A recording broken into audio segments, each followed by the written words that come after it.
All right, let's talk about cream separators today. Specifically this cream separator, the Vevor NU-F50. It's basically the cheapest cream separator on the market, and it works. So let's talk about it. This is not a paid advertisement. I purchased this machine off of Amazon at the beginning of the season, and I've run about 20 gallons of milk through it. And even though the instructions are for a Vevor machine, there's many of the same type of clones of centrifugal dairy separators on the market, and all these would work the same. All right, so here's how we're going to structure this video. For those of you who already have this machine, you're in a hurry, you just want to know how to set it up to make it work, I'm going to tell you all you need to know just to get it running. For those of you who want to know more about how to make this machine do what you want it to do, want to know the ins and outs and exactly how it does what it does, stick around. We're going to do a longer form and explain all the mechanics of this and how to adjust it to get exactly the right consistency of heavy cream out of here that you want. So we're going to aim to do this first part in under 5 minutes to get you up and going as fast as you can. So I've taken the centrifuge apart, which is the main part that sits on the motor. I'm going to show you what to do here. See that little nub right there, that pin? On the underside of this, you've got a dot. You want to make sure that that dot is right on the pin. That's number one. Number two, you got a whole stack of these plates. The only plate that matters is the one that's labeled number one. All the rest are exactly the same. Take the one that says number one, orient it the right way, stick it right here on the top. That is your first one on. You can see there's a little nub there. Line it up, stick it on. The rest, just put on there. All right, now, don't worry. All the other plates, doesn't matter how they go. As long as you got number one on first, you stick the rest on. There's only one way to stick them on. Put them on there, you're ready to go. Okay, you got your plates on. Now you're gonna put your cover on. See that little itty bitty hole in your cover? You're gonna take this top, you're gonna set it right over that. Make sure that hole is showing in this notch. That is where your heavy cream comes out. If that's covered, your heavy cream's not gonna come out. It's gonna flow right back into the machine. So make sure that's uncovered before you put your collar on. Put your collar on, give it a good tight snug. We're gonna snug it up real quick. On the other side of this, you're gonna see a little brass screw with a slot in it.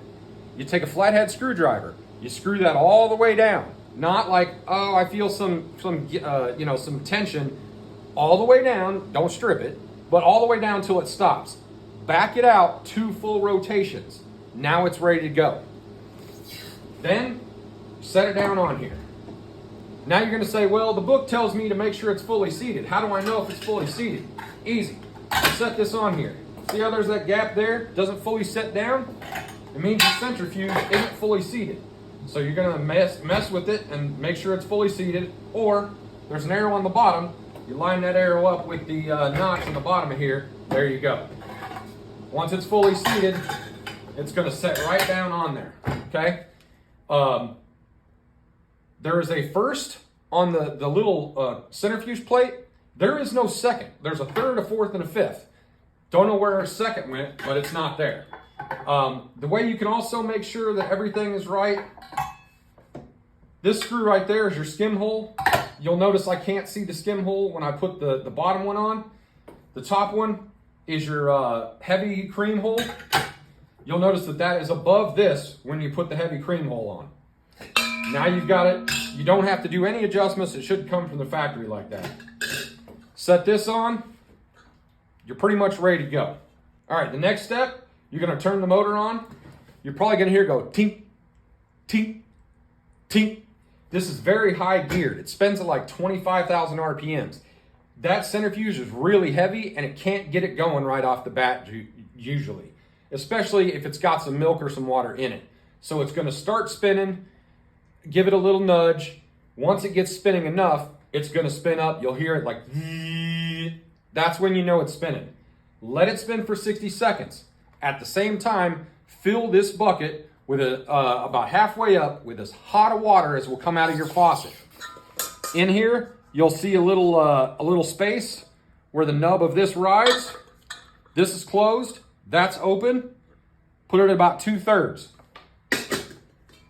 Once the water's in here, you've got it all set. Open it to about 2/3. That's going to start the drip. Once the water's all gone, you can pour your between 100 degrees and 105 degrees milk into this. Make sure you filter it as it goes in. You may have seen how small that cream hole was and the skim hole was. If you have particles like straight out of your animal, or after pasteurizing, you get a little protein that cooks on top, that will clog this machine up and hose the whole thing. It's done. You gotta pull it all apart, clean it all up, put it all back together. Make sure your milk is between 100 and 105 degrees. I keep mine in jars. I stick the jars in a sous vide bath. I set the sous vide machine at 105 degrees. Once I know it's all 105 degrees, I pull them out one at a time, dump them in here. That way I always know that they're at 105. There you go. Get to making cream. Okay, that was the end of the speed round. Now we're gonna slow down, we're gonna take our time. We're really gonna delve into this machine. And that way, you know how to set it up and get exactly what you want out of this machine instead of just whatever it gives you. So first things first, this machine really has 3 different controls. You'll read about 2 in the book. The third is the temperature of your milk. First of all, you want your milk to be between 100 degrees and 105 degrees, much like it is coming out of the animal. Before you put your whole milk in here, it needs to be that temperature. You also, I went over putting hot water in here and running hot water through. That's gonna get the machine itself warm so that when you pour that 105 degree milk in, it doesn't solidify all the fats from being cold. That's gonna keep all the fats moving. As you can imagine, much like a stick of butter, if it's in the fridge, it's solid. And if you take it out and let it warm up, it's gonna be more flowy, more even, more squishy. Basically the same thing's happening with milk. Especially goat's milk, which is extremely homogenized, straight from the animal. It's really hard to get it to let loose of the cream. It's not like cow's milk where over 24 hours the cream rises to the top. Especially with goat's milk, it's gonna take a week to rise to the top, and by that time, your milk's gonna start going bad. So, that's where this machine comes in handy. Gotta have that milk, especially with goats. I have it right at 105 degrees with that sous vide machine. So the second control you heard me talk about was the skim screw that's on your actual centrifuge. The skim screw is gonna control how much skim milk comes out of here. And I'm gonna go over this later in the video with a diagram, but basically, the best way to do this is to screw it all the way in, back it out 2 turns. That's gonna be a good place to start. Again, this is only controls the amount of skim milk that comes out of here. And I'll explain why that's important later in the video. But at least you'll know what I talk about when I say the skim screw. The other part that we need to know about is where the heavy cream comes out. And like I said, it's right here. You need to make sure that you can see that hole when you put the machine together. I've done it wrong and covered that hole, and let me tell you, it just pushes it back in here and turns it into butter right inside this thing. It's not good. You're not going to get the cream that you want. It's going to ruin your milk. So basically, make sure that hole is showing. The third control you're going to have is your flow control. So this is basically your flow valve. Your whole milk is going to go in here. Turned clockwise is going to be shut. And then if you turn counterclockwise, that's going to open up a hole on the edge of here, and the milk is going to start flowing in. This also has a hole in it. That is important, and I'll show you that later in the video. But when you're running, you want to open it up. I say start at 2/3 because that's about where I find the best luck. Inside this part here is a float valve. This thing, they tell you to put the little feet side down, and that lets the milk flow under it. But basically what this does is as this chamber fills up with milk and the centrifuge beneath it fills up with milk, it starts to rise and blocks the underside of this hole. In theory. Because the way this is manufactured, there is not a positive seal between the bottom of this bowl and the top of here. What's actually going to happen is that's going to rise and fill, and then it's going to start leaking out around here. probably down into your heavy cream and all over the machine and messing things up. So knowing how far to open this up, you can keep opening it, but you'll notice it'll start leaking right from that area. You can see the milk building up there, getting ready to leak out. We're going to pull that back and get the flow less. That way it doesn't leak out there. So basically what I do is I open it up till I start to see it leaking out from that area, and then I back it off just a little bit. And that is the max that will come out of this machine. You cannot open this any farther without making a huge mess. As you'll see later in the video, how far you can open this exactly also ties into where you have your skim screw set. Ugh. Say that 3 times fast. The more outwards, meaning counterclockwise, you have your skim screw, the more you can open this up and the more this will process. That's going to throw a little wrench in things, so I'm going to show you. But you close that skim screw down and you've got to close this flow down. We'll go over that more in just a minute in the video, but basically this is how it's set up. You shouldn't need to adjust anything. I'll do another video on if something gets screwed up on how to readjust all this should it happen. But from the factory, this is ready to go. As I pointed out, you do want to make sure this bottom one is where the skim milk comes out. You want to make sure that that skim hole lines up between plate number 3 and plate number 4. That's a big thing that you want to make sure lines up. And then you want to make sure that the fats, where the cream comes out, this hole is above the plate number 5th. And then your machine's basically ready to set up. You do want to make sure you run the hot water through it. As I said, first, make sure that's done. What I usually do is run a little milk, throw that milk away because it's still going to have water that's trapped in the centrifuge in it. So I kind of throw it away so it's not watered down. And then you're ready to keep going. You can do up to an hour on this machine before you need to stop and clean it out. The reason I say the hour's about a most is that the centrifuge itself creates a lot of heat while it's going. And what'll happen is the fats that get trapped in that centrifuge will actually start to polymerize. Like they will turn to plastic inside of that centrifuge.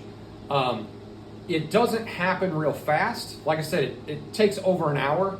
I did run mine for an hour and 45 minutes one time, and I literally like peeled one single piece of polymerized fats out of the inside. So when you read in the book where it says stop every hour to clean it out, you really do need to stop every hour to clean it out. All right, so we talked about our 3 controls and how they work. Let's talk about how they work together. This is an extremely oversimplified diagram of our machine, so you're going to have to bear with me a little bit. What you don't see on here is the temperature of the milk. And the reason is, once we pour the milk in, we don't really have any control over it. I know once we set the set screw, we don't really have control either, but we can go back and adjust the screw while it's running.